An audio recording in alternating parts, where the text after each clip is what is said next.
The Broncos just surprised everyone by dropping their unofficial depth chart, their very first unofficial depth chart of the season. And spoiler alert, you might be caused for some panic, but I am here to calm the waters. Welcome in Broncos country to the Broncos Breakdown by Chat Sports. My name is Moose, and like I told you, I am your guide today to not panic. Why? Because as you have seen, probably from Broncos Twitter all over the place, Zach Stevens being one of them that dropped this, the Broncos depth chart kind of would look like this.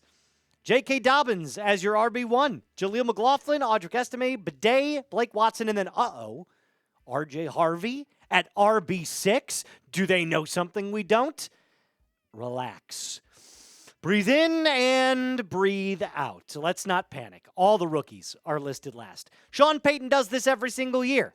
Why? I don't know. I'm not Sean Payton. Maybe it's something that he wants them to prove themselves. I'm not entirely sure. All I know is every single Broncos rookie, every single one, including Jahdae Barron, was listed dead last on the depth chart at their respective positions. Now, before we show you what the depth chart looks like and we break it all down like we do here on the channel, we're going live against 49ers in just 2 more days. The stream is going to start at 5:30 p.m. And over 100 of you jumped in the comments of last video and they said, we want a Bo Nix jersey giveaway. So that's exactly what we're doing.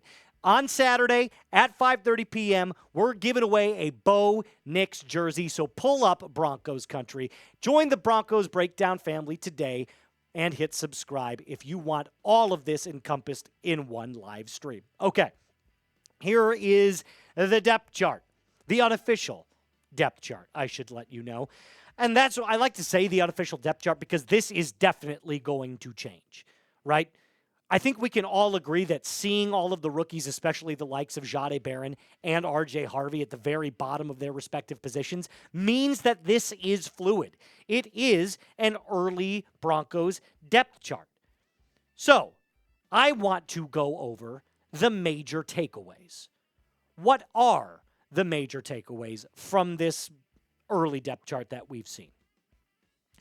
Because we could sit here and go over every single position, right? But the Broncos brought back 86% of their lineup. We kind of know who's going to be starting at what positions. But there were some surprises that I do at least want to address. So let's start with the major one that I just kind of briefly touched on. The Broncos running backs. J.K. Dobbins is going to be your RB1. R.J. Harvey will be your RB2. And then I believe it'll be Jaleel McLaughlin, Audric Estime, Tyler Bidet, and Blake Watson rounding out that RB6 position. As I previously stated before, I think Audric Estime now slides to RB4. And Jaleel McLaughlin stays at RB3. And again, I'm not panicking and I'm not updating all of these different Broncos depth charts right now because, again, all of this is fluid. So, if I had to make one minor adjustment to what I actually believe the starting lineup is going to look like come week 1, it would be J.K. Dobbins 1, R.J. Harvey 2, and then Jaleel McLaughlin 3. As much as I'm a big Notre Dame guy, Audric Estime clearly has fallen down to RB4. So, again, the thing you're seeing on screen right now is what I believe it's actually going to look like come week 1. If we were going based off of what was just previously released, then obviously you'd see R.J. Harvey at RB6, which doesn't make any sort of sense. So I'm kind of pivoting to kind of show you what they've got right now, but what I actually believe is going to end up happening. So I'm going to ask you this. Which Broncos running back are you most excited to see? We could get into the weeds about all these different RB positions. RB6 for R.J. Harvey and RB4 for Audric Estime. How about this? You just tell me which Broncos running back you're most excited to see. Let me know in the comment section down below. Let's move on to the wide receivers. You're not going to see too much other than what something I did notice is that they had Troy Franklin listed as wide receiver 3 over Devon Bailey. In fact, they kind of like paired them together. That's kind of how it was built, I guess, if you want to put it that way. But your major players here, you know, with Courtney Jackson also in the mix on this because there are 11 wide receivers. again, Pat Bryant at the very bottom. You're not going to see that. He's not wide receiver 10. He's just not. But I did want to highlight at least what I call the Broncos' big five. So the five guys that you're going to see at wide receiver 1, wide receiver 2 through 5, in no particular order outside of Courtland Sutton. So Devon Vele, Marvin Mims, Troy Franklin, or Pat Bryant could all slide in and out of wide receiver 2 through 5. I think that's the question right now Broncos fans have to ask themselves. Who's going to end up as wide receiver 2? Who's going to be the number 3, number 4, and number 5? I think all 4 of those guys have an opportunity to slide in to the wide receiver 2 position. So again, back to what I said before, I keep beating a dead horse, broken record. It's all fluid. It's all fluid. So I'm going to ask you, do you agree with the Broncos' wide receiver depth chart? Yes or no? Of course not. Of course I don't agree with it because they have Pat Bryant listed at the very bottom. So no, I don't. But that's going to change every year. It's the same thing with Sean Payton. Rookies go to the very bottom, and he moves everyone up a slot. Let's go back and look at the depth chart. I know this is kind of tough to see, but the tight ends and O-line look actually perfectly fine. I have no problems with this whatsoever. I think there's a combination of different players that you could throw in and out, but for the most part, the starters look to be almost exactly where you want them to be. Now, let's move on to the defense. Because, again, a couple of notes to make here. But as I previously stated, the Broncos are bringing back 86% of their entire roster. So we kind of have an idea of who's going to be starting and what the backups are going to look like as well. Now, before we do that, this Broncos Nike t-shirt is 60% off. Just go to chatsports.com/BroncosT. Or you could do it the easy thing, which I like to do. Go to the comments and description of today's video. Use that link and start shopping today. This shirt is 60% off, but there's deals like this all the time. We've got a little handshake deal going on. It helps support the channel. So do me a favor, if you are going to start shopping, use the link that I've put in the comments and description of today's video. Let's start with the Broncos corners. Pat Surtain, Riley Moss. They list Jaquan McMillian as the starter, and then there's Jahdae Barron at the very back. On the outside looking in. Ha, ha, ha, ha. So funny. First-round pick at the very bottom. But there was one thing, maybe a couple of things, that I did want to note with the Broncos corners. Jaquan McMillian is listed as the starting nickel, and Jahdae Barron is listed as the number 3, but Sean Payton always puts them at the bottom. Here's what I did note. Kris Abrams-Draine is your number 2 behind Riley Moss, which I believe is a really good sign. He's had a great training camp.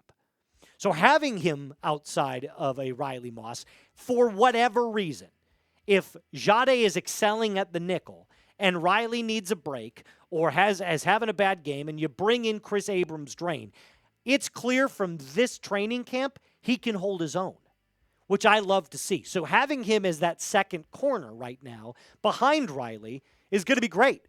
And last year, he played pretty well.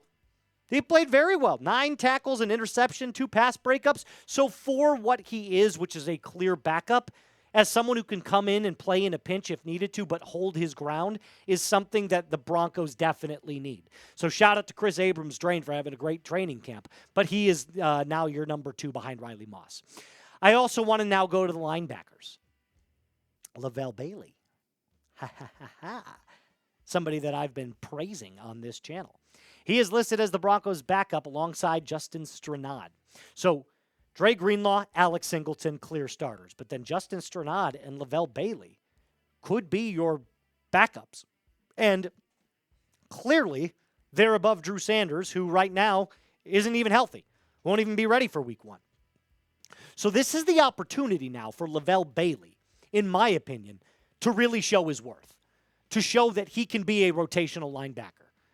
And wouldn't that be sweet? A UDFA linebacker finally getting his chance to show what he's made of. It's great stuff. I love it.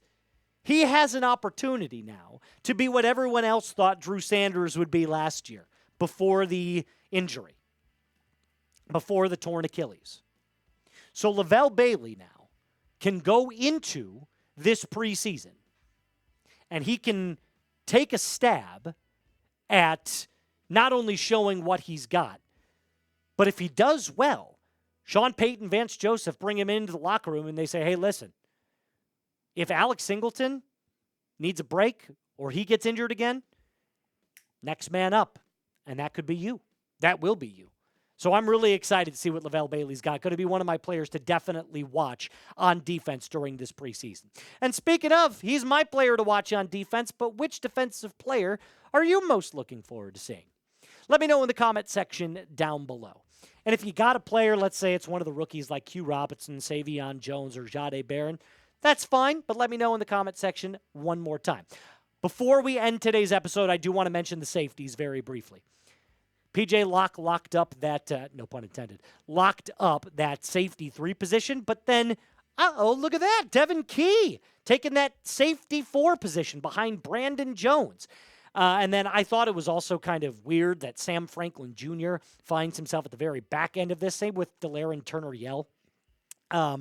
Again, you can't have, with how good this secondary is, you can't all have people, playing at that safety 2 position or safety 3 position. Somebody's got to be at the bottom of the barrel. And those are the 2 guys. Sam Franklin Jr. I thought was going to end up being that 3rd safety, but clearly not. Clearly he's number 4. But Brandon Jones, Talanoa Funga, your starters, and then PJ Locke and Devin Key as your immediate backups, which, again, I have no problem with.